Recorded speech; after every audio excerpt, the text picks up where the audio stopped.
Have you ever wondered why, in the hushed corridors of self-imposed solitude, where the body's desires fall silent like leaves in winter, the soul begins to whisper secrets long buried in the unconscious? In this profound stillness, abstinence reveals itself not as mere deprivation, but as a sacred rite of passage, a Jungian descent into the shadow, where the archetypes of the anima and animus stir from their slumber, demanding recognition. The woman who chooses to step away from the intoxicating dance of physical union embarks on a journey of individuation, shedding the projections of ego that once entangled her in cycles of fleeting validation. Here, in the absence of touch, the soul speaks with unflinching clarity, unveiling the illusions of attachment that masquerade as love. Consider the archetype of the eternal feminine, that divine essence within every woman, often eclipsed by the clamor of societal expectations and the relentless pursuit of romantic affirmation. When she withdraws from the physical realm, abstaining from the body's urgings, she confronts the shadow, the repressed facets of her psyche that crave external completion. Jung taught us that the unconscious harbors the contrasexual elements, for her, the animus, that inner masculine force, which, if unintegrated, projects onto men as saviors or tyrants. In abstinence, these projections dissolve like mist under the sun's gaze. No longer does she chase the illusion of wholeness in another's arms, instead, she turns inward, engaging in the alchemical process of transforming base desires into gold, the gold of self-realization. This is not punishment, but empowerment, a Stoic embrace of what Epictetus called the dichotomy of control. You cannot command another's affections, but you command the sovereignty of your own soul. Imagine the modern woman, ensnared in the web of trauma bonds, where past wounds echo in every embrace, perpetuating a cycle of emotional depletion. Abstinence becomes her shield, a deliberate pause that allows the psyche to heal from the distortions of attachment styles born from childhood neglect or betrayal. Psychologically, this silence of the body amplifies the voice of the inner child, crying out for the nurturing she once sought in vain from others. As Seneca advised, we suffer more in imagination than in reality, and so, in this voluntary celibacy, she learns to dismantle the fantasies that fuel her suffering. The soul, unburdened by the distractions of physical entanglement, begins to articulate its truths, whispers of unworthiness that were never hers to carry, inherited from collective archetypes of the wounded maiden. You, dear viewer, might feel this stirring within yourself, a subtle unease when alone, a compulsion to fill the void with another's presence. But what if you leaned into that discomfort? What if you allowed the abstinence to carve out space for the emergence of your authentic self, free from the ego's desperate projections? In the depths of this practice, the dynamics of attraction shift profoundly.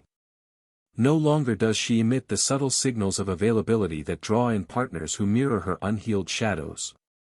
Instead, her energy contracts inward, fostering a magnetic aura born of self-containment.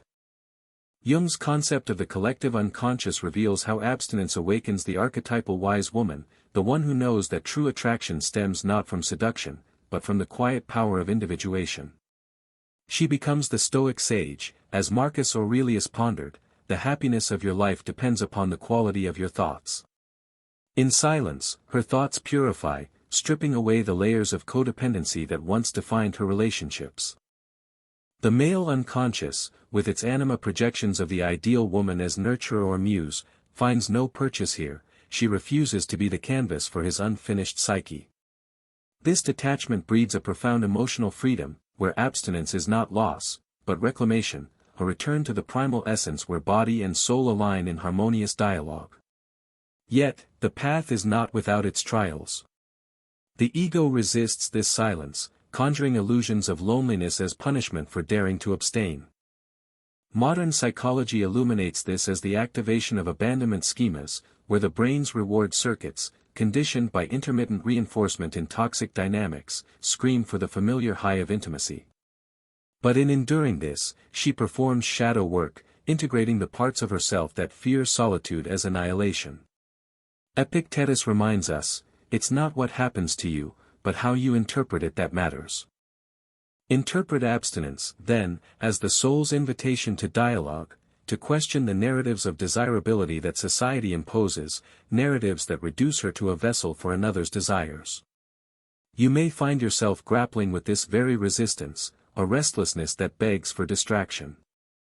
Embrace it, let it reveal the projections you've cast upon potential lovers, mistaking their fleeting attention for eternal worth. As the body quiets, the soul's language grows richer, weaving threads of ancient wisdom with contemporary insight. In this abstinence, she encounters the anima mundi, the world soul, that connects her to the universal feminine, empowering her to transcend personal trauma. The attraction that follows is no longer frantic, but deliberate, drawing in those who resonate with her integrated self. Stoicism teaches endurance not as stoic suffering, but as joyful acceptance of what is within one's power. Here, power lies in the choice to abstain, to let the soul speak volumes in the silence. The woman who masters this art emerges not diminished, but amplified, her presence a beacon that commands respect without uttering a word. The journey deepens as she navigates the undercurrents of desire, recognizing how abstinence exposes the ego's games in relationship dynamics. No longer does she fall prey to the push-pull of anxious avoidant pairings, where physical union masks emotional voids. Instead, she cultivates inner peace, aligning with Jung's vision of wholeness through confrontation with the unconscious. You, in your moments of quiet reflection, might sense this call, a yearning to step back, to let the body's silence birth the soul's profound truths. In that profound hush where desires recede like tides under a waning moon, the woman discovers the alchemical fire of her own essence, burning away the veils of illusion that once bound her to unworthy unions. Abstinence, far from a barren field, becomes fertile ground for the soul's rebirth, where the archetypes of the self rise unbidden, demanding integration. Jung's shadow, that repository of denied truths, emerges not as a foe but as a guide, illuminating the projections she has cast upon lovers, seeing in them the animus she has yet to claim as her own. This inner masculine, often manifesting as rigid expectations or unyielding pursuit, softens in the silence, allowing her to wield its strength without outsourcing it to external figures. She learns that true empowerment lies not in conquest, but in the Stoic art of detachment. As Marcus Aurelius reflected, you have power over your mind, not outside events. Realize this, and you will find strength. In abstaining, she reclaims that power, no longer swayed by the ego's frantic bids for affirmation through physical surrender. The dynamics of attraction transform under this veil of restraint, shifting from the superficial pull of chemistry to the resonant call of aligned souls. No longer does she radiate the subtle desperation that draws in mirrors of her wounds, partners who echo her unresolved traumas, perpetuating cycles of emotional turbulence. Instead, her energy coalesces inward, forging an aura of quiet sovereignty that repels the superficial and beckons the profound. Modern psychology speaks to this through the lens of self-worth. Abstinence interrupts the dopamine loops of validation seeking, rewiring neural pathways toward intrinsic fulfillment. The soul, now articulate in its solitude, reveals the falsehoods of codependent bonds, where intimacy served as a balm for deeper voids. You might recognize this in your own reflections, a pattern of rushing into touch to evade the discomfort of self-confrontation. What if you paused, allowing the abstinence to expose those hidden fears, transforming them into pillars of resilience? In this space, the woman embodies the Jungian heroine, traversing the underworld of the psyche to emerge with the elixir of wholeness.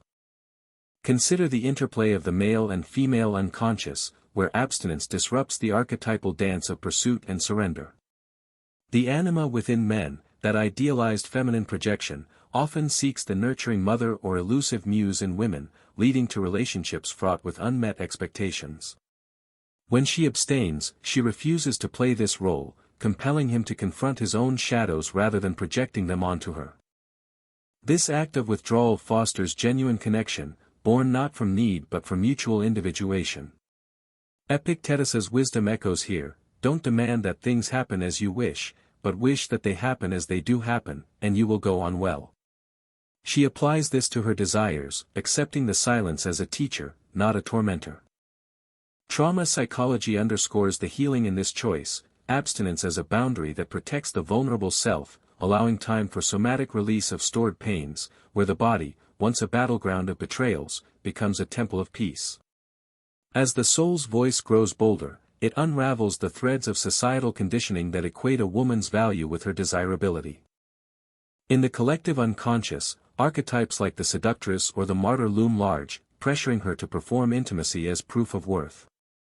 Abstinence shatters these illusions, inviting shadow work that integrates the repressed aspects, the anger at exploitation, the grief of unreciprocated love. She faces the ego's projections head-on, recognizing how past abandonments have fueled a compulsive seeking of union. Seneca's counsel rings true: it is not the man who has too little, but the man who craves more, that is poor. In her restraint, she discovers abundance within, no longer craving the fleeting richness of another's touch. You, perhaps, feel the stirrings of this revelation, a quiet rebellion against the narrative that solitude equates to failure. Lean into it, let the abstinence forge you anew, where emotional charges once chaotic now align in harmonious flow. The path of abstinence unveils layers of behavioral patterns, exposing how attraction often masks deeper power struggles.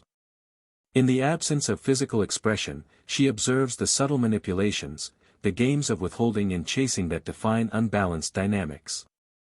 Jungian analysis reveals these as enactments of unintegrated anima and animus, where one partner dominates while the other submits, perpetuating disequilibrium. By stepping back, she achieves equilibrium, cultivating a stoic indifference to outcomes that paradoxically heightens her allure. Modern insights into attachment theory illuminate this: secure individuals, forged in the fires of self-reflection, attract similarly evolved souls, free from the drama of insecure bonds. The soul speaks of freedom here, whispering that true intimacy arises from two wholes, not halves desperately clinging. Yet, this journey demands courage, as the ego rebels against the void, conjuring phantoms of isolation to lure her back into familiar patterns. In enduring, she performs the ultimate act of empowerment, choosing silence as a canvas for the soul's masterpiece. Archetypes shift, the wounded healer within her awakens, transforming personal pain into universal wisdom. Epictetus urges, "He who laughs at himself never runs out of things to laugh at." She laughs at her past illusions, embracing abstinence as the key to emotional liberation. You may sense this laughter bubbling up, a release from the gravity of need, inviting you to dance in your own light. In this sacred pause, the woman redefines attraction, drawing partners who honor her depth rather than exploit her openness. The soul's truths, once muffled, now resonate with clarity, guiding her toward relationships of mutual growth. Stoicism and Jung converge in this space, where control over self births unassailable peace. In the echoing chambers of inner solitude, where abstinence holds court like a stern yet benevolent guardian, the woman uncovers the intricate web of emotional charges that once dictated her relational fate.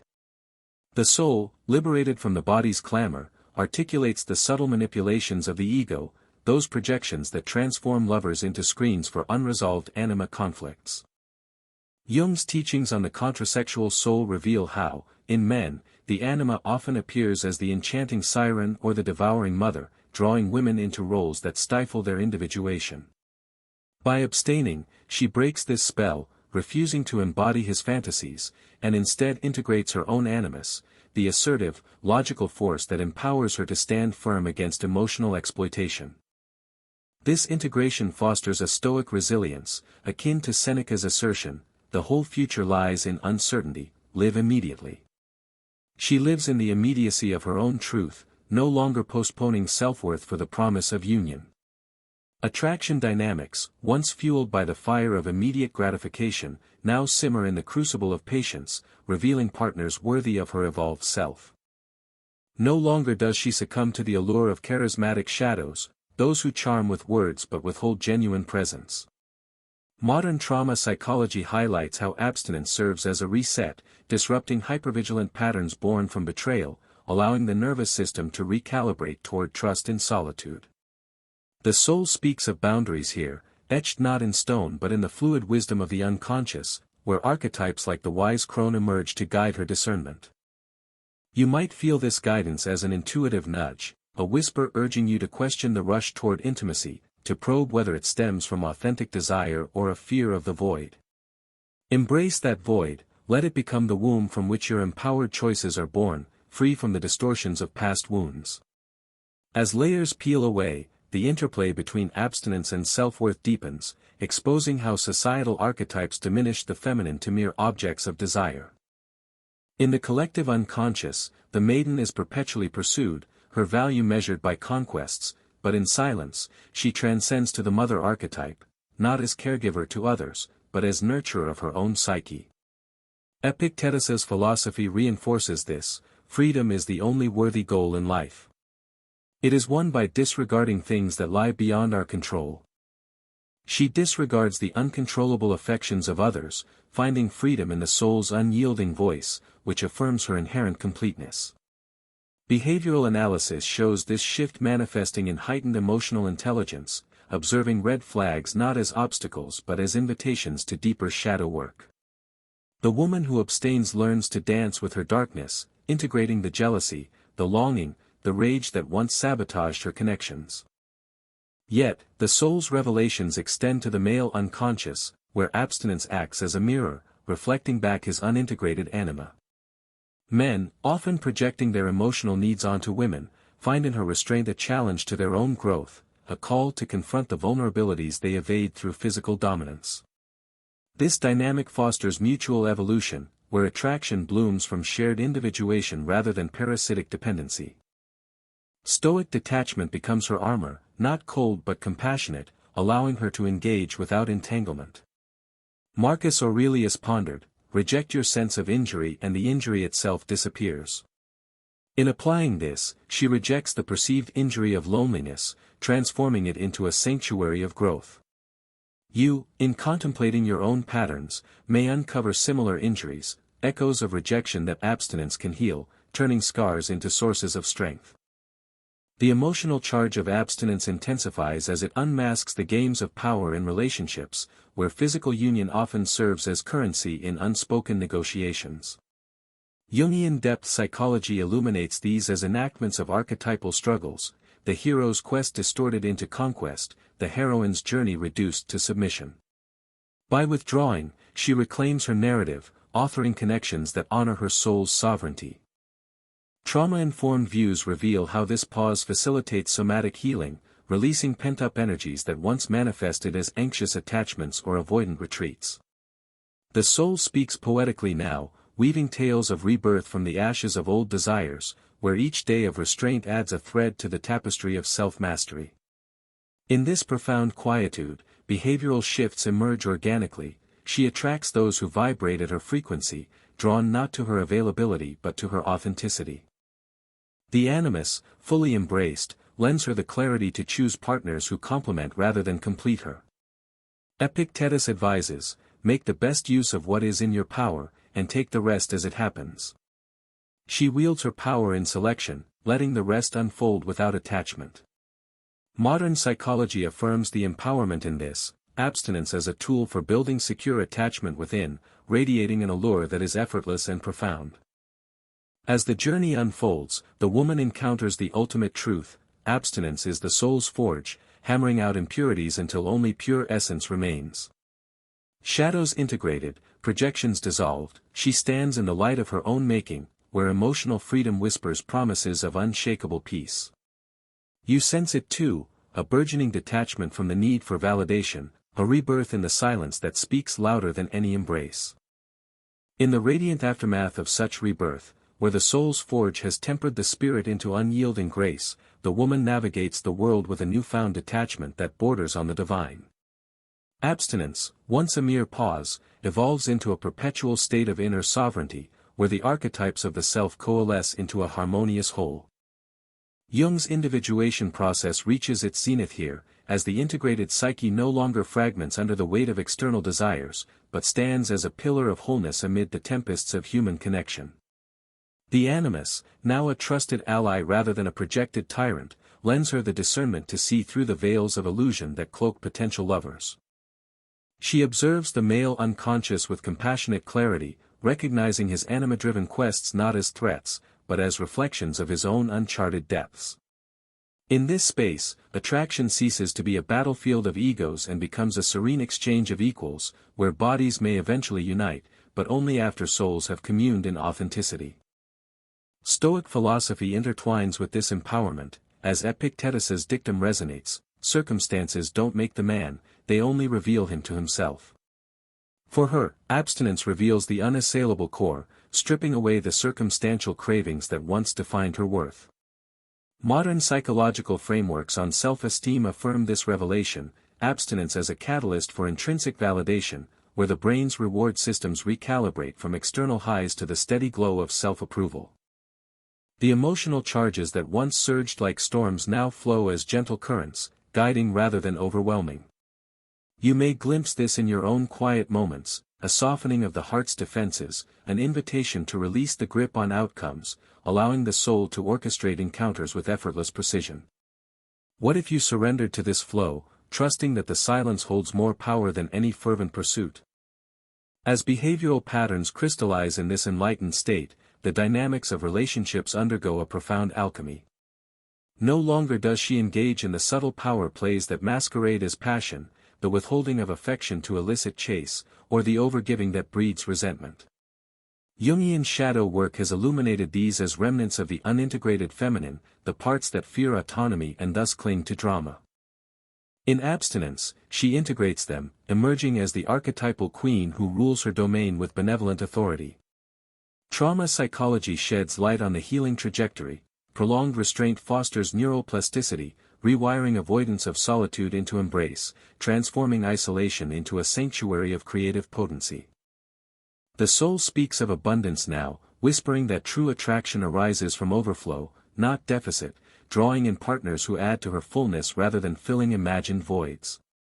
Consider the ripple effects on the collective unconscious, where her choice of abstinence challenges the archetypal narratives that bind women to cycles of dependency. The eternal feminine, often depicted as the passive receiver, awakens as the active creator, reshaping cultural myths through personal revolution. Seneca's wisdom echoes: luck is what happens when preparation meets opportunity.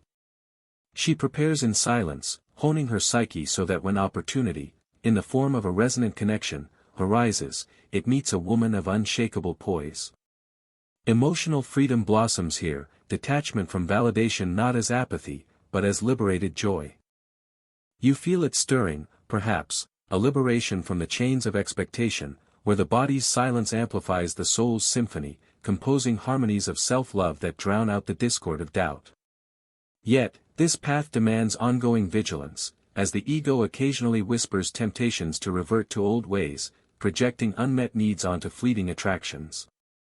In confronting these, she deepens her Stoic practice, viewing desires not as enemies but as teachers in the art of equanimity. Marcus Aurelius counseled, "The impediment to action advances action. What stands in the way becomes the way." Abstinence, once an impediment to intimacy, becomes the way to profound union, with self first, and others as a natural extension. Behavioral analysis reveals the empowerment in this. Women who embrace such periods report heightened clarity in partner selection, attracting those aligned with their growth rather than stagnation. The male unconscious, mirrored back through her restraint, is compelled toward its own shadow work, fostering dynamics of mutual elevation. In the depths of this practice, the woman encounters the sublime truth of interdependence without codependence, where souls entwine without losing their distinct flames. Jung's vision of the conjunctio, the sacred marriage of opposites, manifests internally, rendering external unions as celebrations rather than necessities. Trauma's echoes fade, replaced by the resonant peace of healed wounds, where the body, once a vessel of pain, becomes an instrument of joy. The soul's voice, now a chorus of integrated archetypes, proclaims her readiness for love that honors, not consumes. You sense the call to this elevation, a provocation to let abstinence sculpt you into a masterpiece of emotional resilience, where detachment births the deepest connections. As horizons expand, she embodies the ultimate empowerment, a woman who chooses abstinence not from fear, but from fullness, her presence a magnet for the extraordinary. Shadows tamed, projections released, the journey circles back to the soul's eternal whisper, promising that in silence lies the key to all that is profound. In the luminous expanse where abstinence has woven its final threads into the fabric of her being, the woman stands at the threshold of emotional freedom, a realm where the soul's whispers have crescendoed into anthems of unassailable peace. The archetypes, once fragmented echoes in the unconscious, now unite in the symphony of individuation, Jung's sacred goal realized not through external alchemy, but through the inner transmutation of desire into wisdom. The shadow, fully embraced, no longer casts distortions upon her path, instead, it illuminates the contours of her authentic self, free from the ego's insatiable hunger for validation. She has traversed the depths of the male and female unconscious, integrating the animus's strength with the anima's intuition, emerging as a being of balanced polarity. Detachment here is not withdrawal, but elevation, a Stoic ascension where, as Epictetus proclaimed, wealth consists not in having great possessions, but in having few wants. Her wants, purified in the silence, align with the soul's eternal truths, rendering external affirmations as mere echoes, not necessities. The dynamics of attraction, once a labyrinth of projections and traumas, simplify into crystalline clarity. No longer does she project her unhealed wounds onto partners, seeking in them the completion she has forged within. Modern psychology celebrates this as the pinnacle of self-worth, a secure attachment to the self that magnetizes connections of depth and reciprocity. The soul speaks of rebirth now, a phoenix rising from the ashes of old patterns, where behavioral cycles of chase and retreat dissolve into deliberate choice. You might sense this rebirth in your core, a fluttering of wings against the cage of habit, urging you to release the need for another's gaze to affirm your radiance. What if you allowed this freedom to unfurl, detaching from the validation that once chained you, and stepped into the peace of self-sovereignty? In this state, relationships become extensions of her wholeness, not crutches for it, partners drawn not by her vulnerability, but by the quiet power of her integrated psyche. As the journey culminates, the woman embodies the archetypal wise woman, her presence a testament to the transformative power of abstinence. Trauma's grip loosens definitively, the body's silence having facilitated the release of somatic memories, where past betrayals no longer dictate present choices. Seneca's insight resonates: true happiness is to enjoy the present, without anxious dependence upon the future. She dwells in the present, unburdened by future uncertainties, her emotional charges transmuted into serene energy that flows without obstruction. The collective unconscious shifts in response, as her individuation ripples outward, challenging the archetypes that perpetuate feminine subjugation.